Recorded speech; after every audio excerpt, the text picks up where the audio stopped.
በምስራቅ ጎጃም ዞን የስናን ወረዳ ውሃና ኢነርጂ ልማት ጽሕፈት ቤት በተጠናቀቀው በጀት ዓመት 61 የውሃ ተቋማትን ገንብቶ ለተጠቃሚዎች አስረክቧል። ለረጅም ዓመታት በንጹህ መጠጥ ውሃ እጦት ሲቸገሩ መቆየታቸውን የወረዳ ነዋሪ የሆኑት ወይዘሮ የኔውብናደው አስታውሰው ከተማውንና በአካባቢ የሚገኙ የገጠር ቀበሌዎች ጭምር የንጹህ የመጠጥ ውሃ ተጠቃሚ መሆናቸውን ገልጸዋል።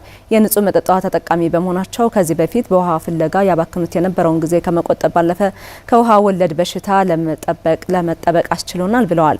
በከተማው የተገነቡት የንጹህ መጠጥ ውሃ ፕሮጀክቶች ይታይ የነበረው የንጹህ መጠጥ ውሃ አቅርቦት ማሻሻል መቻላቸውን የተናገሩት በስናን ወረዳ ውሃና ኢነርጂ ልማት ጽሕፈት ቤት የመጠጥ ውሃ አቅርቦት ቡድን መሪ ተውልኝ ሙሉ ናቸው።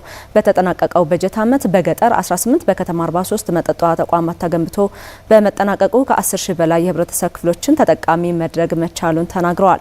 የስናን ወረዳ ውሃና ኢነርጂ ልማት ጽሕፈት ቤት ኃላፊ አቶ ታደለ ቢተው ከመንግስትና መንግስታዊ ካልሆኑ ድርጅቶች በተገኘ ከ13 ሚሊዮን ብር በላይ በሆነ ወጪ በከተማና በገጠር 61 የውሃ ተቋማትን መገንባቱን አስረድተዋል። ወረዳው ባለፉት ዓመታት ከነበረበት የንጹህ መጠጥ ውሃ ሽፋን 69 በመቶ ወደ 77 በመቶ ማሳደግ መቻሉን ኃላፊው አብራርተዋል። ዘገባው የስናን ወረዳ ኮሚኒኬሽን ነው።